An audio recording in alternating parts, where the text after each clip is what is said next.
this game. Sorry if I've been giving this game the silent treatment or whatever you want to call it, but I've actually been kind of busy with playing Pokemon Black. That's right, people, I finally got the 5th generation games. And you know what? I'm not really even sure that too much happens in this segment, but there is this. This segment was full of surprises. I tried going to sleep the next night to see, okay, how long is it going to take for me to get to the next event, to find out, oh, by the way, the event is immediately triggered, and I was like, wait, what? I thought this was the event that required a side event to be completed first, but alas, that's not quite yet. So we get introduced to Blair, who is kind of not good. Yeah, she's not the best duelist in the game. So we do finally get to see that she is really obsessed with Zane, although I think the anime had her do the same thing. So yeah, I can't say too much about. Well, there is one weird thing about Blair in the next game, and about event progression in general in this game. Yeah, unlocking Blair in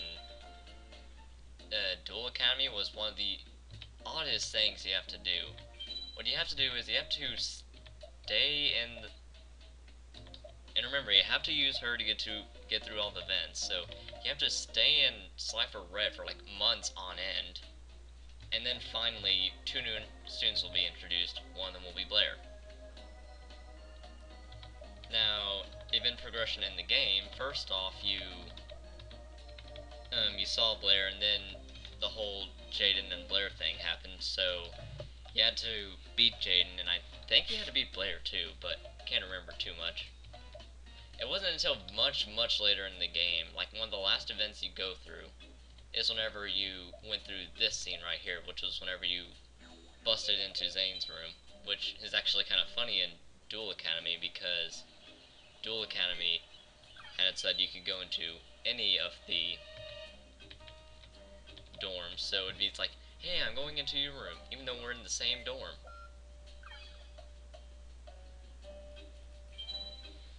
And here we finally fight Blair.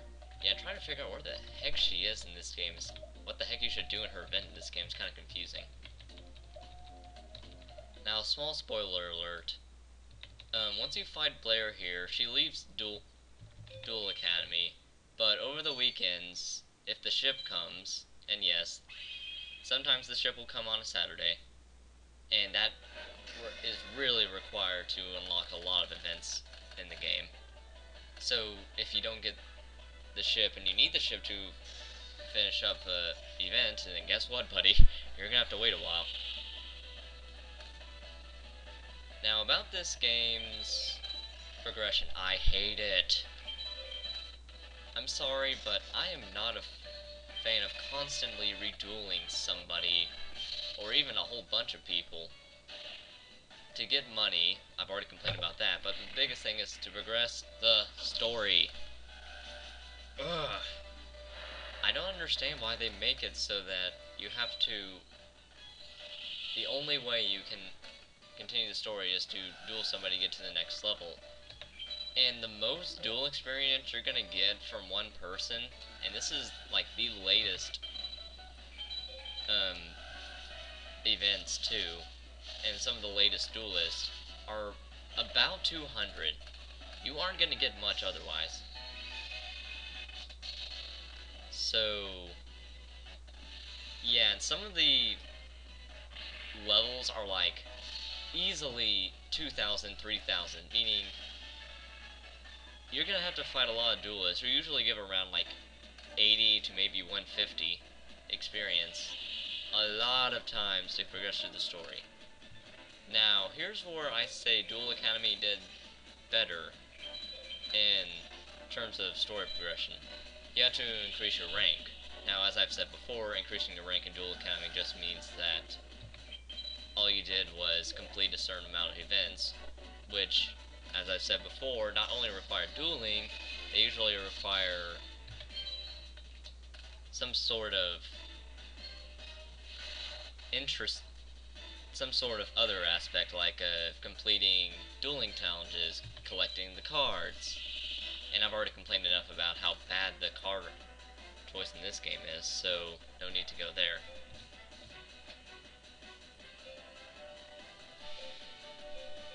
I just found that Spirit Caller focused a bit too much on the dueling aspect. I mean, once you... I can't think today. Yeah, once you get a good enough rank, you can continue on through the... You can continue on through the ranks, you can change storms and all that. In this game, no. Not even close. You have to duel somebody. Over, and over, and over, and over, and over, and over. To be able to continue through the story. So... yeah, I mean, it does have the duel... like the... I can't think of its name. It has something called the... oh yeah, the, like, dueling quizzes, which is like you're given a set situation, you have to try and figure out what the crap do you do to win the game in that one turn. I like those in Duel Academy. Those are really fun. I mean, it really made me start thinking, and some of them were pretty freaking hard. But I found most of them to be possible. Like the last one, number 100, was actually pretty easy. After all the practice you got in the previous 99. There were like 2 of them that always tripped me up for whatever reason. And generally that added to the replayability. This game, I struggled with replaying again because of its stupid slow story progression. It's horrible beginning. But again, most of that, again, the saving grace of this game has to be its glitch, the pack glitch. Good grief, the pack glitch makes this game so much more fun. I mean, the first time I played through the game, I didn't use it, so I got to see what the game would be like otherwise. It's not fun.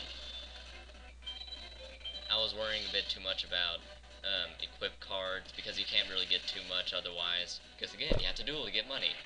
Now here's a really good question. Why can't you get money other than dueling? This is a problem that I think is in a lot of games that make you collect a lot of stuff, but the only way to get money is by continuing to do the task that gets you the money. For example, in Mega Man Battle Network, the only real way to get money pretty easily would be to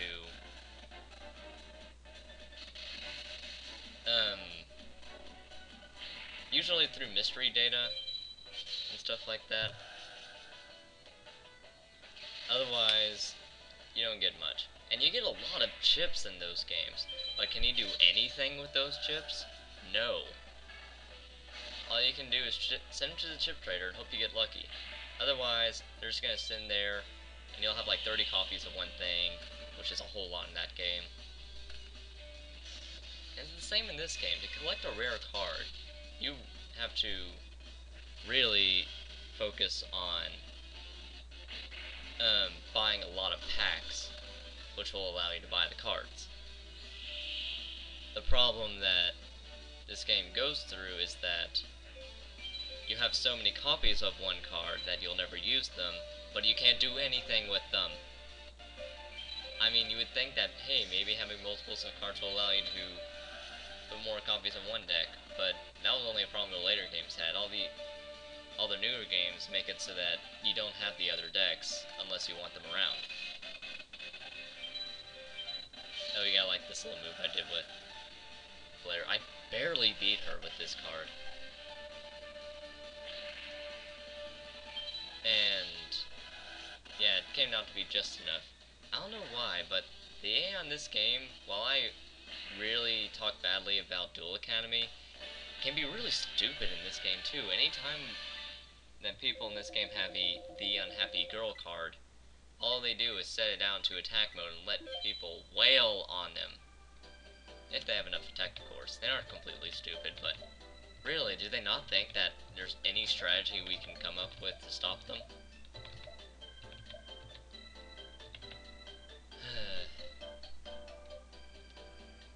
So what have we learned? I really don't like how it is that there's too many times where you have to duel in this game. A neat feature in this game that sort of makes up for the amount of dueling is the duel recipes, which is where you fight a duelist enough and eventually they give you a deck recipe, which just means that it gives you the setup for a deck idea. Some of them are actually pretty good. I mean, I use Cyrus Truesdale's a lot because he doesn't have a bad Viacroid deck.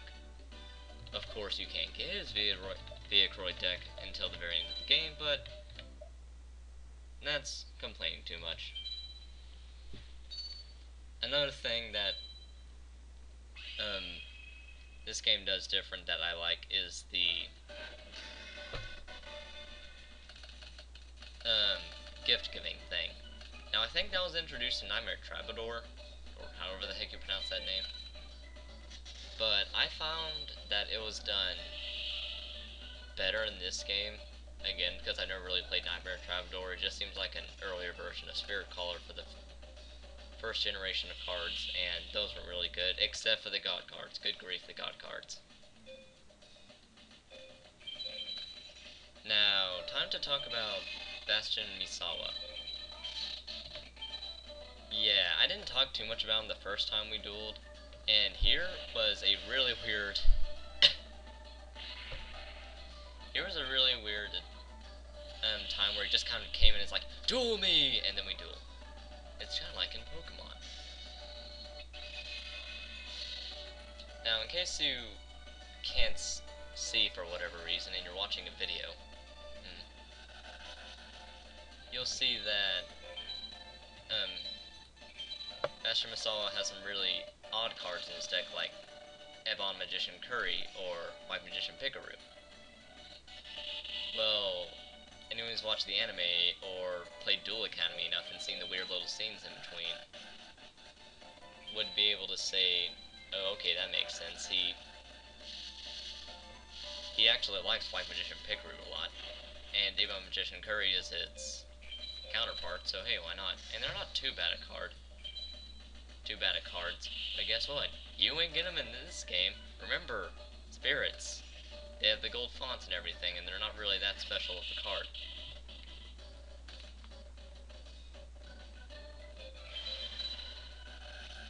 Now as for Bastion and Duel Academy, I can't I can't really talk too much about them. They're like pretty much every duelist in Duel Academy, since he can't have his signature Hydro, get on Oxy, get on Water Dragon trick, his deck is kind of a mismatch of really weird things. One of the cards I can remember most is the Dragon Hiranzu, or something like that. It's like 2100 attack, 2800 defense, 7 stars. One of the strongest cards in his deck. And yeah, it's kind of weird. The deck you're fighting right now is somewhat more similar to his deck that he used in the anime versus Jaden. And it's not really a bad deck. I mean, all it really focuses on is trying to continue his water deck idea while also stopping fusions happening too often. He has Miss Polymerization, which is a really scary card if you can get it done correctly, but most people can't get it done correctly.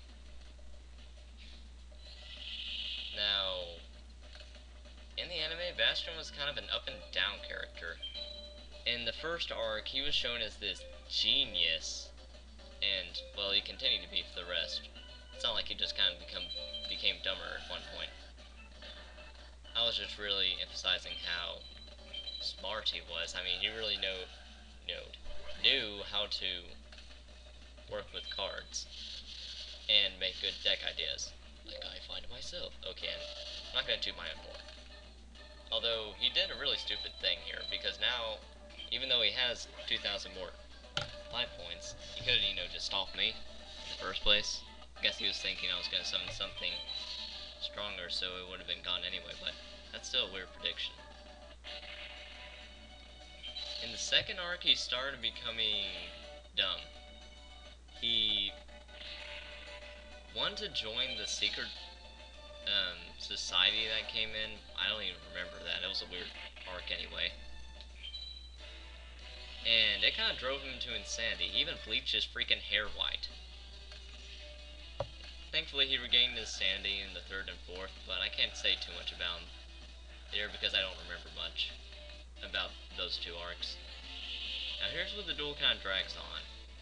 He makes it very slow because with Messenger of Peace, any monster with over 1500 attack points can't attack, and he has to pay 100 life points per standby phase. Remember what I said about continuous spell cards? That's one of them that I just really don't like. Same with level limit area B. Level limit area A is a continuous trap card that has quite the opposite effect. It makes it so that it's all monsters level 3 and below are just destroyed. But in this game, no, that doesn't really matter. Level limit area B is the big boy because a lot of good cards are 4 stars, like Team 4 star, and just that's why it's limited, because it's so dang broken. You can't get your monster up into attack mode.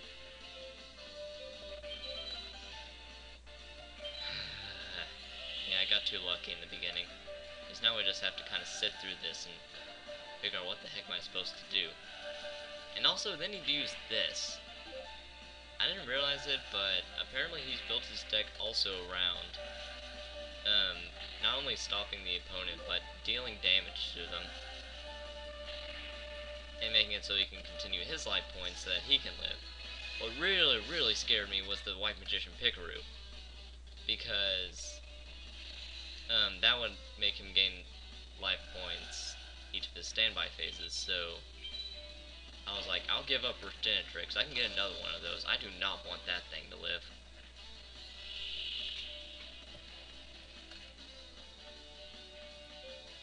Now, I finally get my spirit monster, Jerry Beansman, out, but the problem is, yeah, I can't attack with him. I was like, wait a second, what the crap? I should be able to attack with him. He's level 3. And then oh yeah, crap. Oh well. And so, with just enough attack points to take them both out, I have to get rid of that White Magician Pickaroo and figure out what the heck to do next. Now, I was smart enough to remember, oh yeah, Last Will. Now I can special summon a monster. Alright, I'm gonna stop commentating on the duel because you can see everything that's happening. I mean, come on.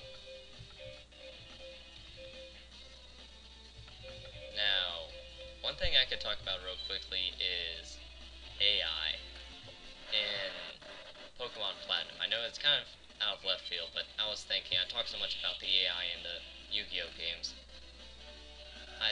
it'd be best for me to talk about something somewhat related to it. Now, oh yeah, also what really scared me about Evo Magician Current, I lose life points for each monster I have on my field. Yeah, I have a lot of monsters, so I'm like, crap.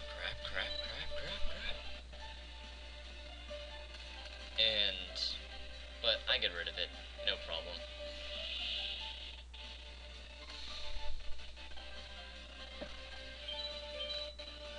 Now then, the first thing you need to know is that I really love Platinum.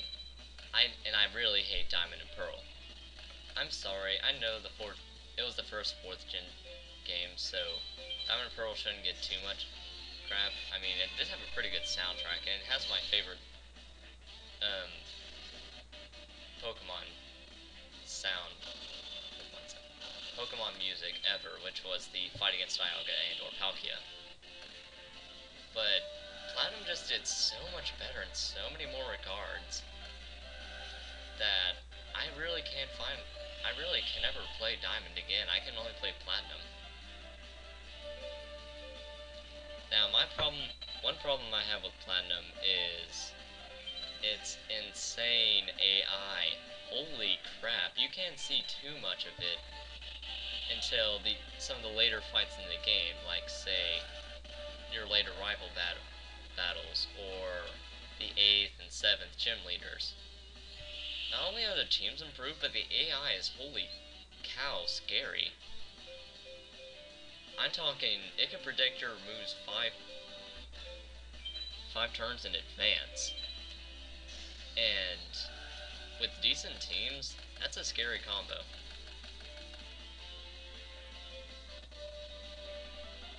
That's really all I have to say on that matter, but yeah, I do love the game otherwise. I'll probably talk more about it once I do another Pokemon Let's Play, which depends on how quickly Drayon60 gets out his improved version of Heart Gold and Soul Silver, or the Spirit Gold he made.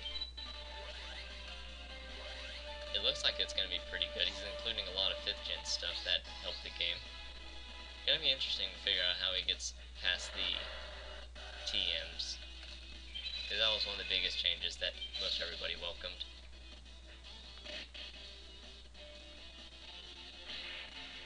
Alright, duel's almost over, part's almost over.